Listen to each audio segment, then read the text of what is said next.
पिछले क्लास में chapter complete कर लिए थे। आज करते हैं next chapter, electro magnetic induction.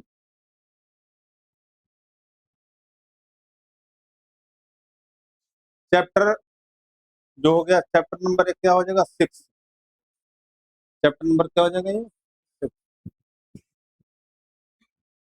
Short form में इसको हम लोग बोलते हैं ईएमआई। शॉर्ट फॉर्म में क्या बोलते हैं इसको? Electromagnetic induction. तो सबसे पहले ये देखें कि इलेक्ट्रोमैग्नेटिक इंडक्शन है क्या, क्या होता है? What is the electromagnetic induction?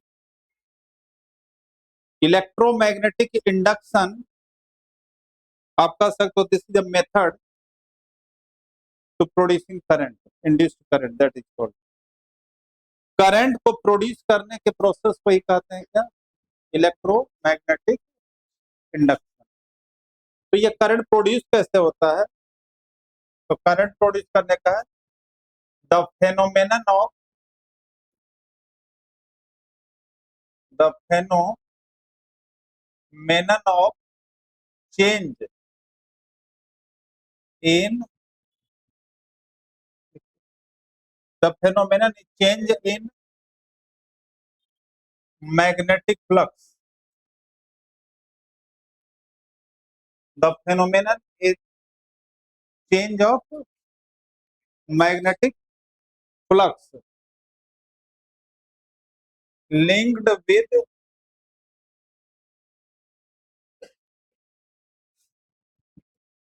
closed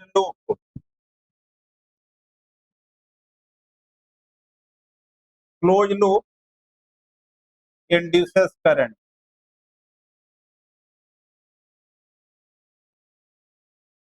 क्या हो गया? Induces current. द फेनोमेनन कहने का मतलब वह फेनोमेनन जिसमें मैग्नेटिक फ्लक्स में चेंज आने के कारण जो करंट प्रोड्यूस होता है, that phenomenon is called, what is that? Electromagnetic. लिखते जाओ ना, इलेक्ट्रोमैग्नेटिक इंडक्शन करते हैं। तो यहाँ पर होता है चेंज इन मैग्नेटिक फ्लक्स। तो अब ये देखें कि मैग्नेटिक फ्लक्स है क्या? Magnetic flux, what is the magnetic flux? जैसे हमने पढ़ा था इलेक्ट्रिक फ्लक्स, उसी तरह से अब क्या है? Magnetic flux. तो इलेक्ट्रिक फ्लक्स क्या था? इलेक्ट्रिक फ्लक्स क्या था कि total number of field lines. कौन सा field line? Electric field line passing through a close surface. Normally surface पर क्या होना चाहिए? नॉर्मली है। तो उसी तरह से मैग्नेटिक फ्लक्स जो हो गया कि total number of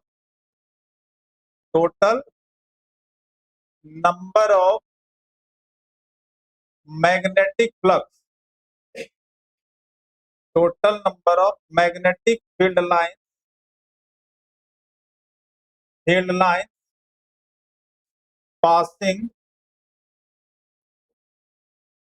passing through a surface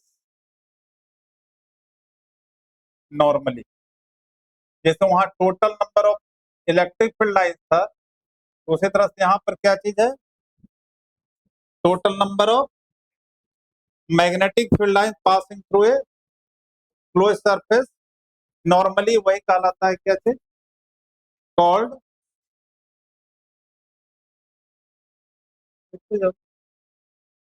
magnetic, उसको कहते हैं हम लोग magnetic flux.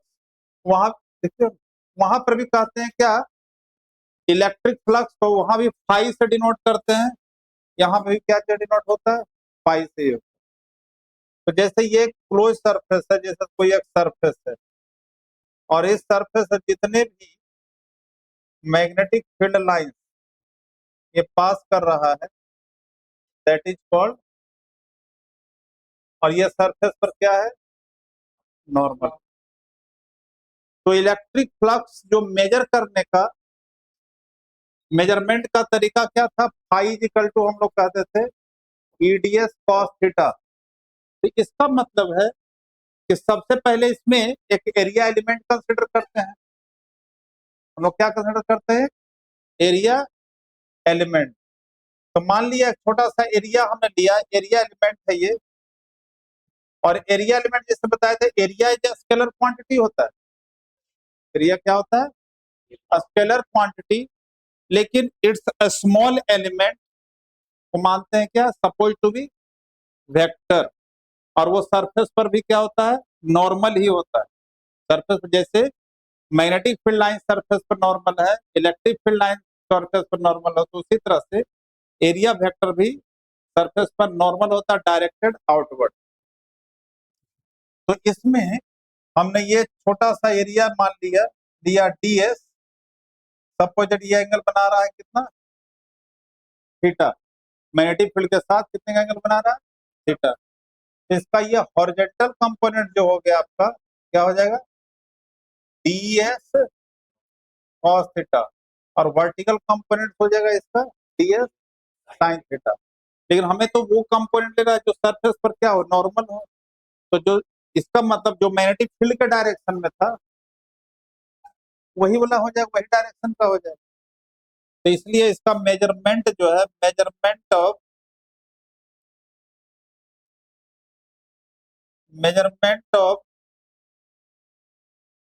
Magnetic flux, measurement of magnetic flux जो है कि डी फाई जो लिखते हैं, डी फाई या delta phi, B dot DS क्या है, बी डॉट, क्यों डॉट प्रोडक्ट, नेचुरली की इलेक्ट्रिक मैग्नेटिक फ्लक्स क्या हो गया, का स्केलर क्वांटिटी, इसलिए डॉट प्रोडक्ट का मतलब क्या है। ऐसे भी मैग्नेटिक फ्लक्स क्या बताया, total number of field lines है, तो कैलकुलेट मतलब कि एक मैग्नीट्यूड है एक तरह से। तो फॉर्मूला हो गया बी डॉट डीएस। अगर इसका टोटल फ्लक्स निकालना हो, टोटल मैग्नेटिक फ्लक्स, तो क्या हो जाएगा, टोटल मैग्नेटिक फ्लक्स जो हो गया आपका, integration D phi is equal to हो जाएगा बी डॉट डीएस। तो क्या हो गया ये आपका, डी फाई को क्या लिखेंगे, इंटीग्रेशन डी फाई क्या हो जाएगा, फाई, तो फाई हो गया आपका D D S cos theta. अब देखो इसका यूनिट क्या होगा, मैग्नेटिक फ्लक्स का S I unit of magnetic flux, magnetic field का यूनिट क्या होता है, टेस्ला, और एरिया की यूनिट क्या होता है, मीटर स्क्वायर। तो ये हो गया टेस्ला मीटर। तो एस आई यूनिट जो हो गया मैग्नेटिक फ्लक्स का, टेस्ला मीटर स्क्वायर। अब टेस्ला मीटर स्क्वायर को ही हम लोग कहते हैं वेबर, इसी को और कहा जाता है क्या चीज, वेबर। हाँ, WEBER वेबर, और सिंबल उसको हम लोग लिखते हैं WB।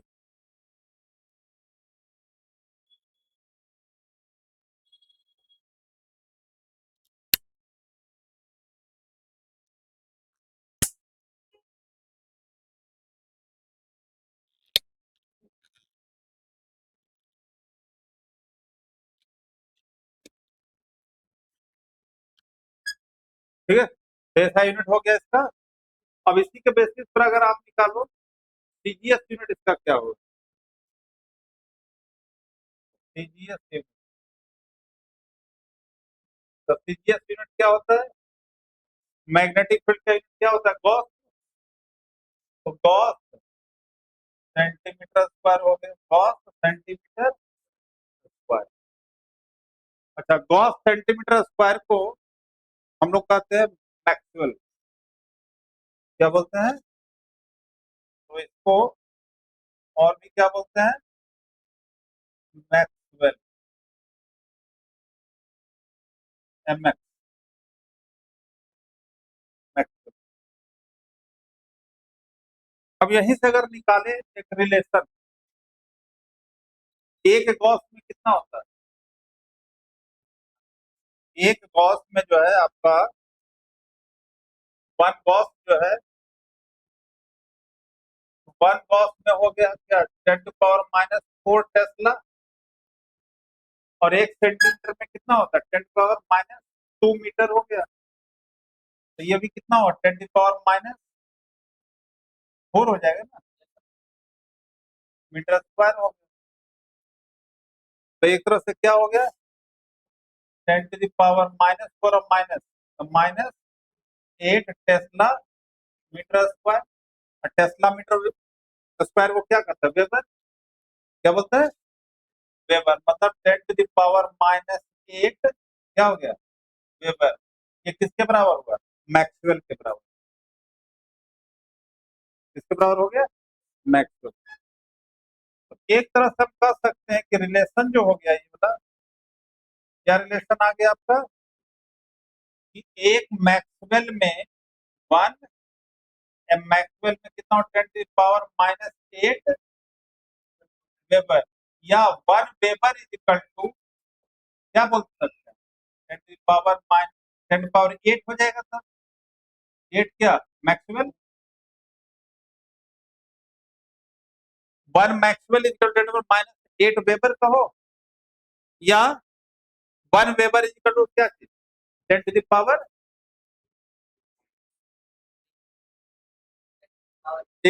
मैक्सवेल हो गया। तो एक दूसरे में क्या हो गया, relation.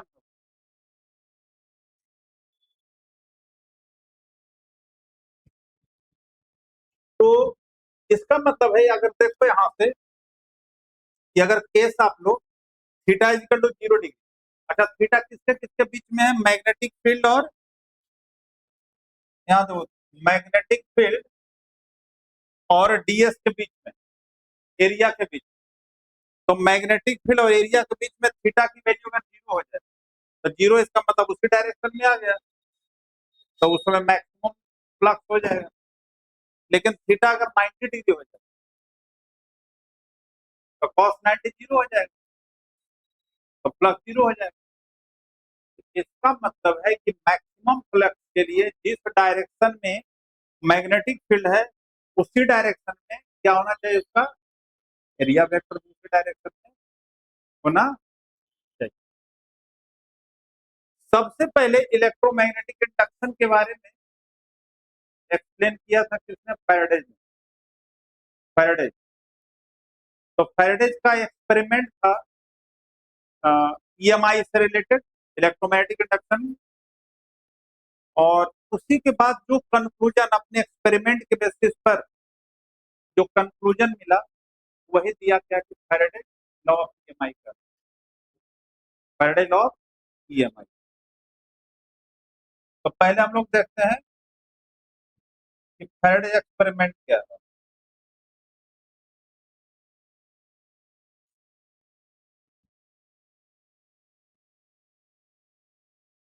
Faraday experiment,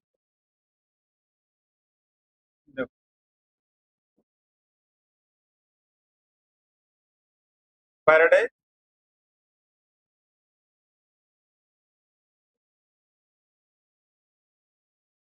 Faraday experiment. तो फैराडे एक्सपेरिमेंट क्या था, इलेक्ट्रोमैग्नेटिक इंडक्शन के लिए, कि देखो यह एक कॉइल लिया, मतलब वो सोलेनॉइड है, और that is connected with A galvanometer. इसको कनेक्ट कर दिया क्या, किसे, गैल्वेनोमीटर।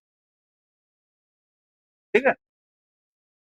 अब एक मैग्नेट को, जैसे मैग्नेट है, जैसे बाय ये नॉर्थ पोल है और ये, और magnet is moved toward the coil, इस मैग्नेट को मूव टुवर्ड्स द, तो galvanometer shows the deflection, galvanometer जो यहाँ पर क्या करता है, शो करता है डिफ्लेक्शन। गैल्वेनोमीटर का फंक्शन क्या है, सर्किट में करंट को ही डिटेक्ट करना काम है। तो इसका मतलब अगर गैल्वेनोमीटर डिफ्लेक्शन शो कर रहा है, इसका मतलब इसमें करंट प्रोड्यूस हुआ, कॉइल में करंट आया तभी तो डिफ्लेक्शन शो किया। ठीक है, अब क्यों किया वो बताएंगे। तो पहला तो ये था कि when magnet is moved towards the coil, galvanometer shows the deflection. अब यही इसी को, ये जो मैग्नेट पहले पास लाया गया, अब ये यही मैग्नेट को जब दूर ले जाते हैं, कहाँ ले जाते हैं, सेम मैग्नेट है, नॉर्थ पोल, और same magnet is moved away from the galvanometer, same magnet moved away from the galvanometer, तो अगेन शो द डिफ्लेक्शन। लेकिन इस समय जो है डिफ्लेक्शन का डायरेक्शन क्या हो गया, अपोजिट। पहले जो डिफ्लेक्शन का डायरेक्शन था उसके रेस्पेक्ट में डिफ्लेक्शन का डायरेक्शन क्या हो गया, अपोजिट हो गया। तो यहां पर क्या देखो कि magnet moving towards the coil, इसका मतलब मैग्नेटिक फील्ड में चेंज आ रहा है। अच्छा, मैग्नेटिक फील्ड में चेंज आ रहा है तो ये इंक्रीजिंग फील्ड, मैग्नेट जब पास आ रहा है तो क्या हो रहा है, इंक्रीजिंग फील्ड है। लेकिन वही मैग्नेट जब दूर जा रहा है तो डिक्रीजिंग फील्ड है। अच्छा, इस बात को हमें देखना है कि अभी जो हमने फ्लक्स की बात की है, तो फ्लक्स क्या आया, बीडीएस cos थीटा है, बीडीएस। अब यहां पर हमने कहा था, अभी आप देखना इसको, कि अगर किसी को बी हो गया, मल्टीपल है, इंटीग्रेट तो हमें एरिया को करना है, तो डीएस का इंटीग्रेशन एस हो जाएगा, मतलब ये। और क्या बताया, मैक्सिमम के लिए सेम डायरेक्शन में होना चाहिए, तो cos जीरो कितना, 1, cos जीरो कितना हो जाएगा, तो ये हो गया क्या कि बी ए। ऐसे देखो अगर कि फ्लक्स में चेंज लाने का तीन तरीके हो, how to bring the change in magnetic flux, change in magnetic field, दूसरा change in area of the coil, area किसका है, तो एरिया ऑफ कॉइल, और तीसरा हाँ एंगल। तो तीन तरह से ईएमएफ प्रोड्यूस होता है, करंट प्रोड्यूस करने का three method, by changing the magnetic field, by changing the area of the coil, और by changing the angle between, किसके किसके बीच में एंगल, मैग्नेटिक फील्ड के। तो यहाँ पर जो अभी जो एक्सपेरिमेंट बताया जा रहा है, इस एक्सपेरिमेंट की बात करें तो कैसे इंड्यूस ईएमएफ प्रोड्यूस हो रहा है, इसमें अगर देखें तो कैसे प्रोड्यूस हो रहा है, मैग्नेट पास आ रहा है, डिफ्लेक्शन हो रहा है, मैग्नेट दूर जा रहा है, तो by changing magnetic field, magnet पास आ रहा है इंक्रीज हो रहा है, दूर जा रहा है तो क्या डिक्रीज हो रहा है। ये थर्ड केस, ये तो पहला एक्सपेरिमेंट हो गया, ये वाला जो हो गया पहला एक्टिविटी, पहला एक्सपेरिमेंट है, दूसरा है। अब तीसरा है कि अगर ये जो कॉइल है,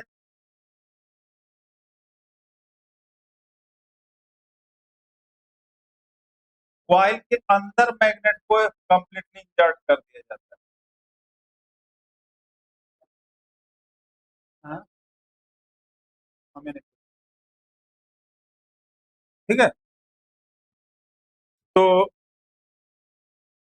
यहाँ पर जो है, अब तीसरा केस क्या है कि magnet is completely inserted inside the solenoid, मतलब कॉइल के अंदर, तो गैल्वेनोमीटर शोज नो डिफ्लेक्शन, यहाँ पर डिफ्लेक्शन नहीं,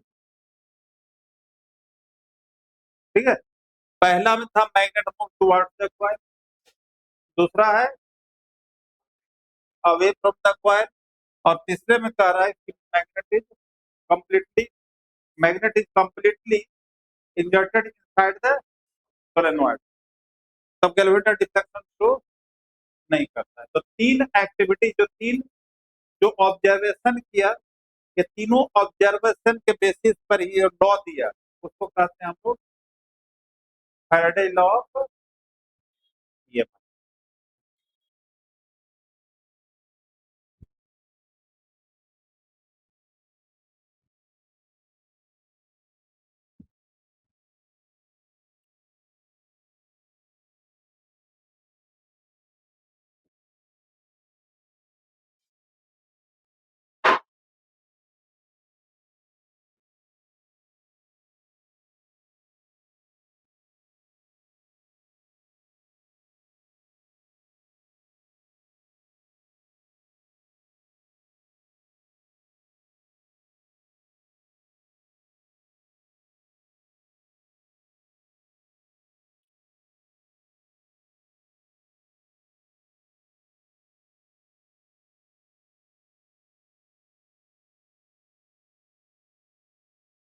तो इसका कंक्लूजन जो है, कंक्लूजन लिखो इसका कंक्लूजन पहले।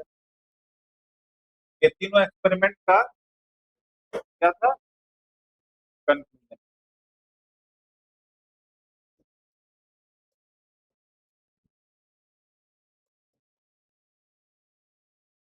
कंक्लूजन, पहला कंक्लूजन क्या था कि when magnet is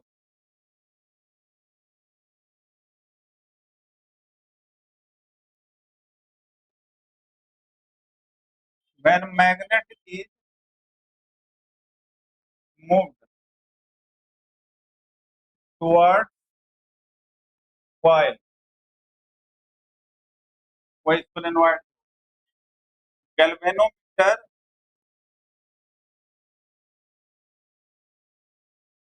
shows deflection,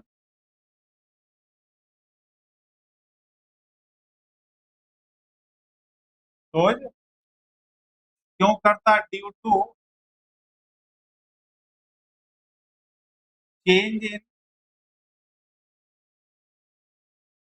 increasing magnet, पास आ रहा है तो क्या हो रहा है? Increasing magnetic, due to change in increasing magnetic. दूसरा है, अब मैग्नेट को दूर ले गए, मैग्नेट को दूर ले जाते, when magnet is moved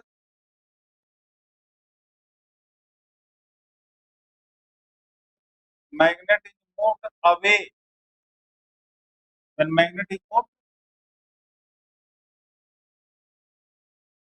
away from the coil, then galvanometer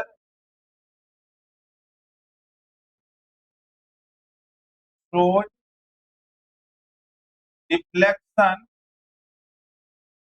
किस डायरेक्शन में था? अपोजिट डायरेक्शन में है, इन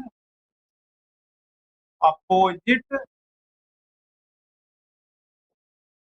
क्या करता है? In opposite direction.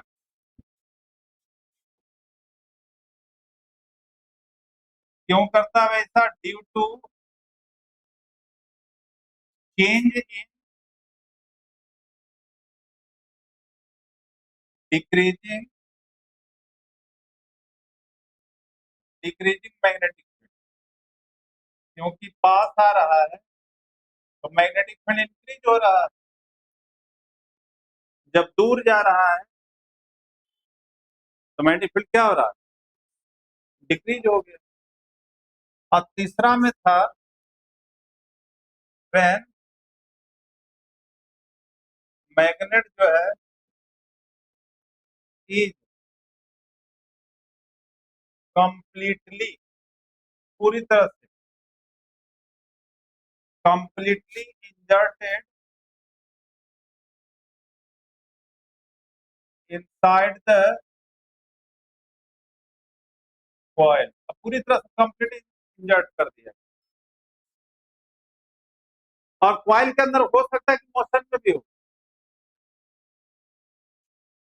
Even in it in motion, even it is in motion, but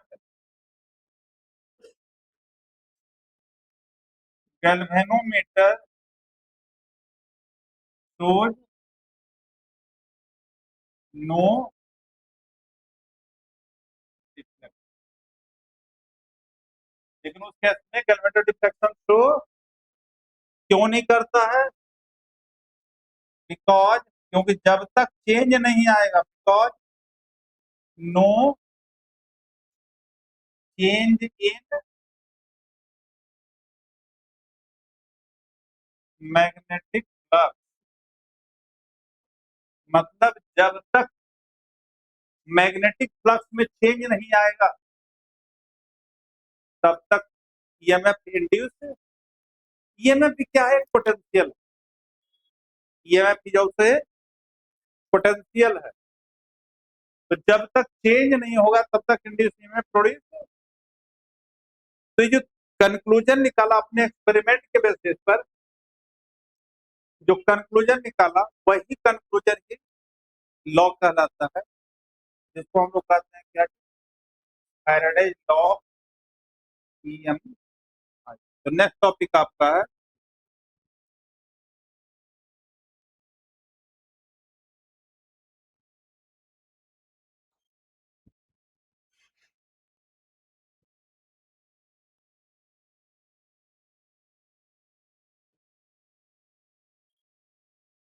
Faraday law of EMI. Faraday law of electromagnetic.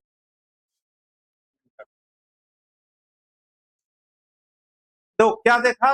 Experiment से देखते हैं कि मैग्नेट पास लाए या मैग्नेट दूर जा रहा है, इंड्यूस ईएमएफ प्रोड्यूस हो रहा है। या तो पास आए या दूर जाए, इंड्यूस ईएमएफ प्रोड्यूस होता है।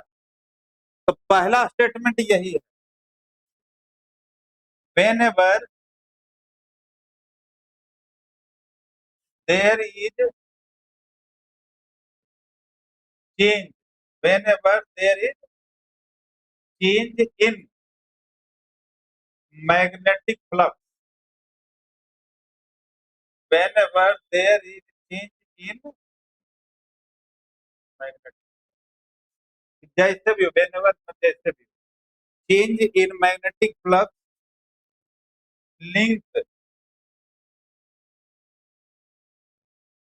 with coil, कहता है and induced EMF and induced EMF is produced। कि जब भी जैसे भी मैग्नेटिक फ्लक्स में चेंज होगा तो इंड्यूस ईएमएफ प्रोड्यूस होगा। क्योंकि देखिए, मैग्नेट को पास लाए चाहे मैग्नेट को दूर ले जाए, दोनों केस में चेंज चेंज हो रहा है, इसलिए इंड्यूस ईएमएफ क्या हो रहा है? प्रोड्यूस हो रहा है। तो ये फर्स्ट लॉ का है। सेकंड है,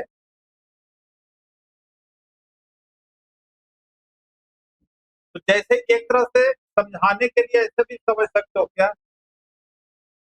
कैसे होगा, कब तक होगा, कितना होगा, यही लॉ है। क्या?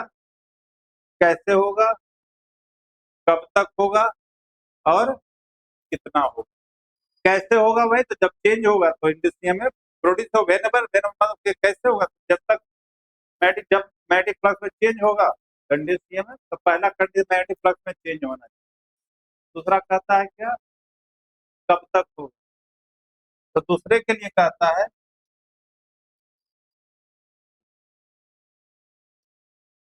It will be, it will be last long, continuous will be last long up to which up to change in magnetic flux, change in magnetic flux linked with coil, linked with is continuous, is continue, जब तक continuously flux में change होता रहेगा तब तक produce होगा। जैसे magnet completely जड़ हालांकि मोशन में था ना भाई, फ्लक्स में चेंज नहीं हो रहा था, प्रोड्यूस नहीं हो रहा है। अब थर्ड में कहता है कि कितना होगा। तो मेन जो बार बार कहती है तो थ्योरेटिकल हो गया। मेन जो फैराडे लॉ की बात करते हैं, बार बार लिखेंगे फैराडे लॉ, तो मैथमेटिकल रिलेशन देता है थर्ड लॉ। जो मैथमेटिकल रिलेशन है वो क्या देता है, कौन सा लॉ, थर्ड। तो थर्ड लॉ क्या कहता है,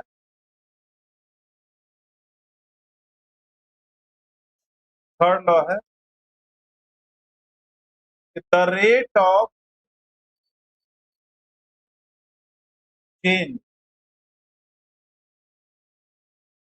क्या, the rate of change in magnetic flux, the rate of change in magnetic flux is directly proportional,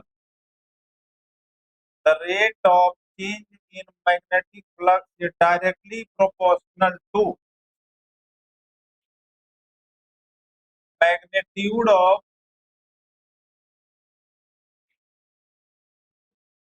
induced EMF in loop, loop मतलब वही कॉइल हो, कि रेट ऑफ चेंज इन जो मैग्नेटिक फ्लक्स होगा वो किसके होगा, directly proportional to magnitude of induced. जैसे लिखते हैं लेट, ई जो है मैग्नीट्यूड ऑफ इंड्यूस्ड ईएमएफ, ये क्या है, इंड्यूस्ड क्या है ईएमएफ। और डी फाई जो है change in magnetic flux, change in magnetic flux during time, during time, मतलब dt टाइम में कितना चेंज आया है, डी फाई। ई हो गया मैग्नीट्यूड हो गया इंड्यूस्ड ईएमएफ का, और डी फाई ले लिए चेंज इन मैग्नेटिक फ्लक्स कितने टाइम में ड्यूरिंग। तो हमें तो स्टेटमेंट कहता है रेट, रेट का मतलब होता है कोई भी क्वांटिटी में टाइम से डिवाइड कर दो, कोई भी क्वांटिटी में टाइम से क्या करेंगे, डिवाइड करेंगे, तब क्या होगा, जैसे इसी में rate of change, rate of in magnetic flux, rate of change in magnetic flux क्या हो जाएगा, D phi by D T, क्या चीज। तो जो स्टेटमेंट कहता है कि देन ई जो हो गया आपका directly proportional to d phi by D t, e जो डायरेक्टली प्रोपोर्शनल टू, यहां पर एक कांस्टेंट देते हैं के, डी फाई बाई, के एक प्रोपोर्शनल कांस्टेंट है, ये क्या है, proportional constant E equal to क्या आ गया, E इक्वल टू हो गया डी फाइव बाई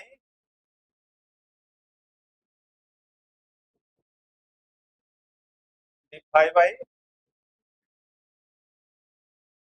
अच्छा, अब जो है फैराडे जो एक्सपेरिमेंट किया, तो ड्यूरिंग द एक्सपेरिमेंट जो रिजल्ट आया या जो एक्सपीरियंस किया, उसके बेसिस पर माइनस साइन पुट किया डी फाइव बाई। अच्छा, ये जो है एक टर्म के लिए, किसके लिए, तो अगर जो लूप है या क्वाइल में एन नंबर ऑफ टर्म, कितना हो, कहता इफ क्वाइल या लूप है, क्वाइल है एन टर्म, तो देखना कि जहां फ्लक्स निकालेंगे एन से मल्टीप्लाई करेंगे, तो ई इक्वल टू हो गया minus N D five by. तो बार बार जो कहेंगे ना यूजिंग फैराडे लॉ, तो यही फॉर्मूला यूज करेंगे, E equal to minus D five by D. ये तो एन नंबर ऑफ टर्म्स के लिए। अब नेगेटिव साइन क्यों दिया, इसका फैराडे ने कंप्लीट एक्सप्लेनेशन नहीं दिया, ओनली इन्होंने क्या बताया कि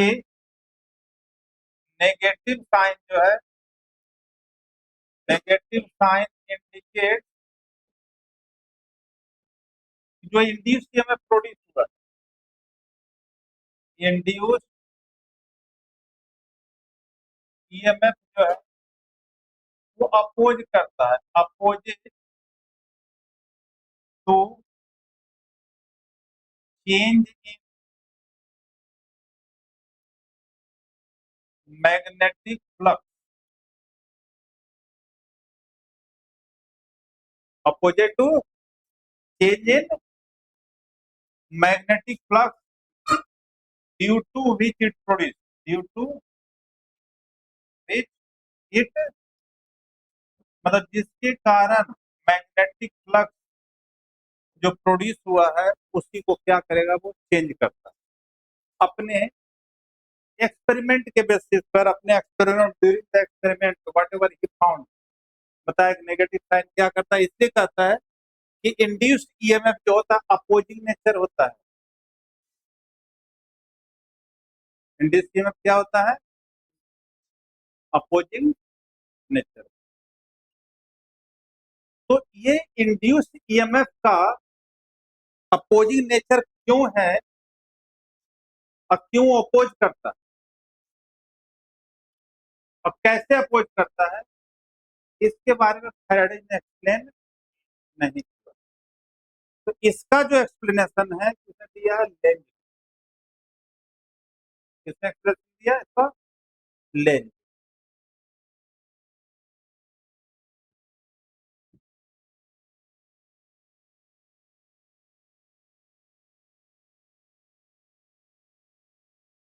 तब है लेंज लॉ।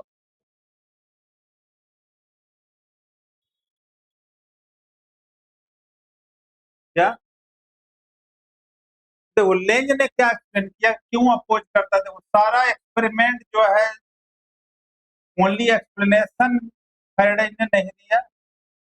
का देखो कि फैराडे का तो एक्सपेरिमेंट है ही है कि अगर बाय द जैसे नॉर्थ पोल अभी आ रहा है, मैग्नेट का कौन सा पोल आ रहा है, तो गैल्वेनोइड डिफ्लेक्शन शो करता है। तो गैल्वेनोइड डिफ्लेक्शन शो किया तो पहले फैराडे ने बता दिया करंट प्रोड्यूस हो रहा है। अब इसमें जो करंट प्रोड्यूस होगा, क्योंकि लूप है, तो लूप में करंट का डायरेक्शन या तो क्लॉकवाइज होगा, लूप है ना भाई, तो करंट का डायरेक्शन या तो क्लॉकवाइज होगा या, तो क्या कहा कि देखो कि अगर करंट का डायरेक्शन एंटी क्लॉकवाइज, आई क्या है, तो हम लोग जानते हैं कि जब लूप में अगर एंटी क्लॉकवाइज करंट फ्लो होता है तो कौन सा पोल डेवलप होता है, और एंटी क्लॉकवाइज है, तो इसे हाफ और इधर हाफ, तो कौन सा लेटर बना है, बना। और अगर करंट जो है क्या है, क्लॉकवाइज है, तो देखो ये कौन सा लेटर बन रहा है, बताओ, एस है। तो एस से कौन, ये हुआ नॉर्थ पोल, ये कौन सा हुआ, नॉर्थ पोल। और यहाँ पर क्या करता है, ये बना साउथ पोल। मतलब जो करंट एंटी है, करंट क्या है, एंटी क्लॉक है तो नॉर्थ पोल, और क्लॉक वाइज है तो ये जो करंट है क्या चीज है, क्लॉक वाइज, तो साउथ पोल। तो क्या कहता है, देखो कि फैराडे तो अपने एक्सपेरिमेंट में पाया ही भाई कि इंड्यूस ईएमएफ क्या करता है, अपोज करता है। और इंड्यूस ईएमएफ किसको अपोज करता है भाई, changes magnetic flux due to, जिसके कारण प्रोड्यूस हुआ, तो उसको अपोज करेगा। तो यहाँ पर कौन सा पोल पास आ रहा है, नॉर्थ पोल, तो नॉर्थ पोल का ही अपोज करेगा। तो इसका मतलब यहाँ कौन सा पोल आना चाहिए, अरे अपोज मतलब पास आ रहा, अपोज मतलब रिपेल करेगा। इसका मतलब उस समय करंट इसमें क्या गया, एंटी क्लॉक। तो नॉर्थ पोल तभी तो अपोज कर रहा है। यही एक्सप्लेनेशन दिया है कि टोटल, और एक्सप्लेनेशन भी दिया तो फैराडे के एक्सपेरिमेंट के बेसिस पर ही, कि भाई फैराडे तो पहले बता ही दिया कि इंड्यूस में क्या करता है, अपोज करता है। अब यही, अब यहाँ पर देखना, दूसरा एक्सपेरिमेंट आपको बताए थे, या यही अगर नॉर्थ पोल दूर जा रहा है, यहाँ पर तो नॉर्थ पोल पास आ रहा था, तो नॉर्थ पोल रिपल्सन होना चाहिए। अब ये नॉर्थ पोल दूर जा रहा है, अब इसको अपोज करेगा, क्या करेगा, यहाँ कौन सा पोल डेवलप होगा, साउथ पोल होगा। अरे दूर जा रहा है तो अट्रैक्ट करेगा, पास आ रहा है तो दूर भगाएगा, अपोज यही हुआ है। तो यहाँ ये आ रहा था, पास आ रहा, तो दूर करने के लिए क्या हो, रिपल्सन हो। ये दूर जा रहा है तो पास बुलाएगा, तो क्या हुआ, साउथ पोल डेवलप हो। मतलब कि कैसे अपोज करता है भाई, कि इंड्यूस्ड ईएमएफ लूप में जो प्रोड्यूस हुआ उसके कारण पोल डेवलप हुआ। पोल पहले थोड़ी डेवलप हुआ, पोल तो डेवलप हुआ करंट के कारण। वो इस तरह से होगा कि जिसके कारण प्रोड्यूस हुआ उसी को अपोज करेगा। ये एक्सप्लेनेशन किसका है, तो लेंज ने जो स्टेटमेंट दिया, स्टेटमेंट है the polarity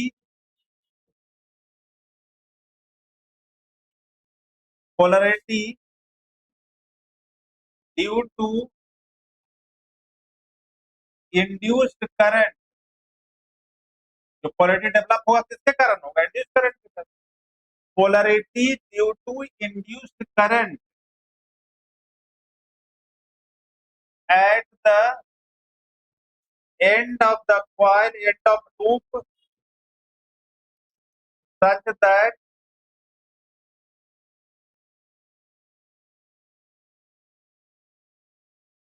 it opposes to change in magnetic flux cause for it, cause मतलब जिसके कारण ये प्रोड्यूस होने का कारण है, कॉज फॉर इट।